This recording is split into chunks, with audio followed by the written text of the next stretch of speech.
Hello everyone, welcome to Sampoorna. और मैं संदीप एक बार फिर से आप लोगों का स्वागत करता हूं। भगवान श्री कृष्ण की नगरी में सुबह के 5:30 बजे आज बम भोले के आशीर्वाद से नहा धोआ करके रेडी हो चुका हूं। और आज हम लोग जाने वाले हैं द्वारका में स्थित 12 ज्योतिर्लिंगों में से एक ज्योतिर्लिंग श्री नागेश्वर ज्योतिर्लिंग, जो कि दारुकावरम नामक क्षेत्र में स्थित है। तो चलिए आज की इस जर्नी को शुरू किया जाए बम भोले के आशीर्वाद से। जय शिव शंभू।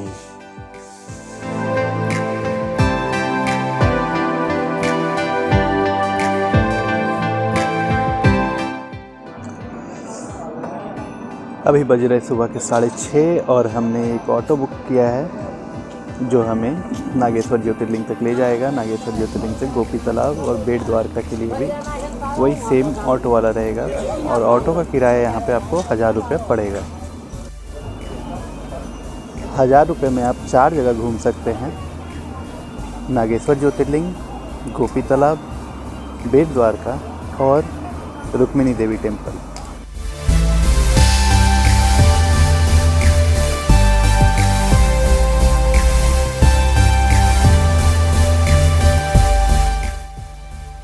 भगवान श्री शंकर के 12 ज्योतिर्लिंग है, जिनमें से 2 गुजरात में हैं, जिसमें से एक नागेश्वर ज्योतिर्लिंग है और दूसरा सोमनाथ। 3 महाराष्ट्र में है: त्र्यंबकेश्वर, भीमाशंकर और कृष्णेश्वर। 2 मध्य प्रदेश में महाकालेश्वर और ओमकारेश्वर। आंध्र प्रदेश में मल्लिकार्जुन, उत्तराखंड में केदारनाथ, तमिलनाडु में रामेश्वरम, उत्तर प्रदेश में काशी विश्वनाथ और झारखंड में बाबा बैद्यनाथ।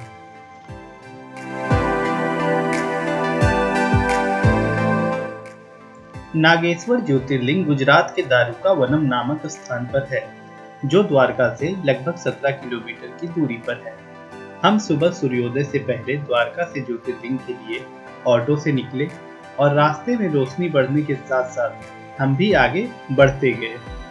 अब यहाँ से नागेश्वर ज्योतिर्लिंग के बाहर शिव की बड़ी प्रतिमा दिखाई देने लगी है और ये नागेश्वर ज्योतिर्लिंग का प्रवेश द्वार है।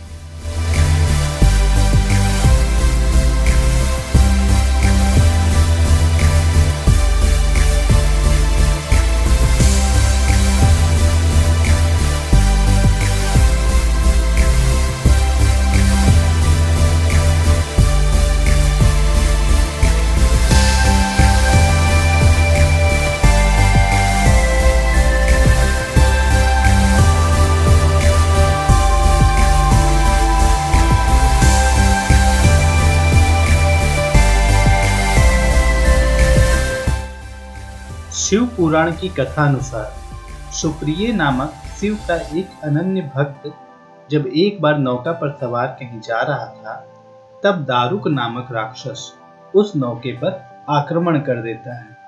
वह नौका में सवार सभी लोगों को बंदी बना लेता है। कारागार में भी सुप्रिय लगातार नियमानुसार शिव आराधना करने लगा। साथ ही अन्य बंदी यात्रियों को भी वह शिव भक्ति की प्रेरणा देने लगा। दारुक सुप्रिय के इस व्यवहार से अत्यंत क्रुद्ध हो गया और उसने अपने लोगों को सुप्रिय तथा अन्य सभी बंदियों को मार डालने का आदेश दे दिया। सुप्रिय उसके आदेश से जरा भी विचलित और भयभीत नहीं हुआ। वह अपनी और अन्य बंदियों की मुक्ति के लिए भगवान शिव से प्रार्थना करने लगा। उसकी प्रार्थना सुनकर शंकर जी तत्क्षण उस कारागार में एक ज्योतिर्लिंग के रूप में प्रकट हो गए। उन्होंने सुप्रिय को दर्शन देकर उसे अपना पाशुपत अस्त्र प्रदान किया, जिस अस्त्र से सुप्रिय ने दारुक तथा उसके सहायक का वध किया। भगवान शिव के आदेशानुसार इस ज्योतिर्लिंग का नाम नागेश्वर पड़ा।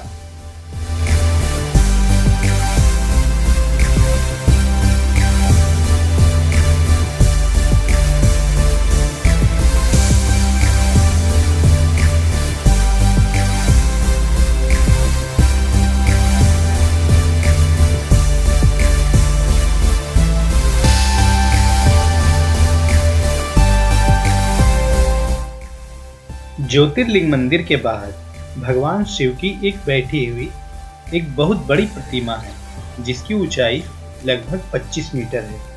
अभी आप देख रहे हैं भगवान शिव की वो प्रतिमा।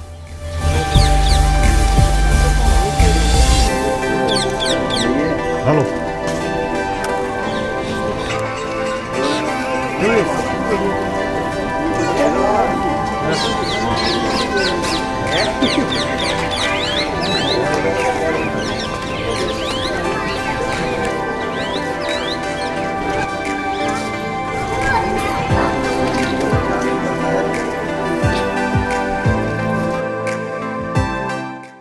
और ये रहा ज्योतिर्लिंग मंदिर।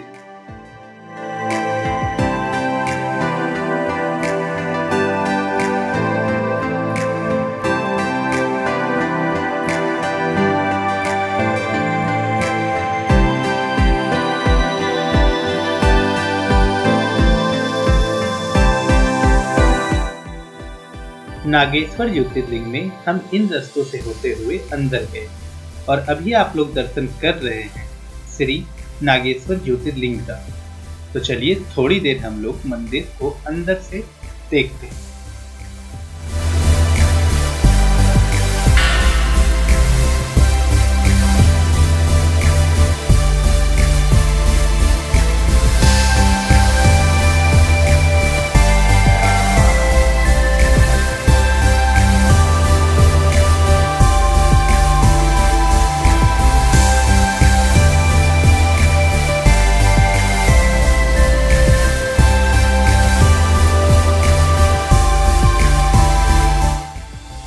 हम लोगों ने पूजा की, भगवान शंकर का आशीर्वाद लिया और बाहर निकल आए।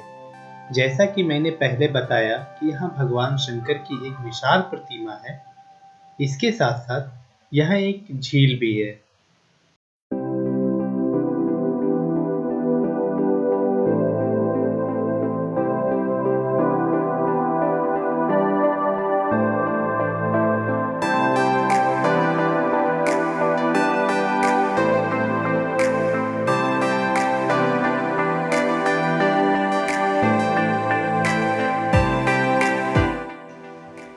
अभी सूर्योदय होने को है और यहाँ से सूर्योदय बहुत ही खूबसूरत दिख रहा है। हम लोगों ने यहाँ पर काफी समय बिताया। यहाँ बहुत सारे पक्षियाँ देखने को मिले जो खूबसूरती को और बढ़ा रहे थे।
नागेश्वर ज्योतिर्लिंग के बाद हम पहुंचे गोपी तालाब, जो कि ज्योतिर्लिंग से लगभग 5 किलोमीटर की दूरी पर है। हमने यहाँ रुक्मिणी माता की पूजा की।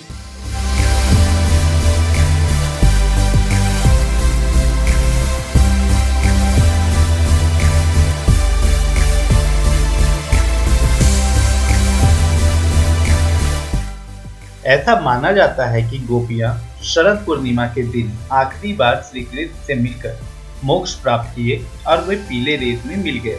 जिसे यहाँ गोपी चंदन के नाम से जाना जाता है।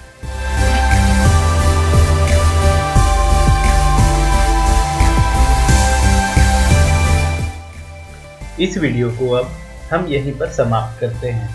अगले एपिसोड में हम द्वारका के बाकी बचे हुए स्थान जैसे बेट द्वारका, शिवराजपुर बीच, रुक्मिणी देवी मंदिर आदि स्थान देखेंगे। थैंक्स फॉर वॉचिंग संपूर्ण।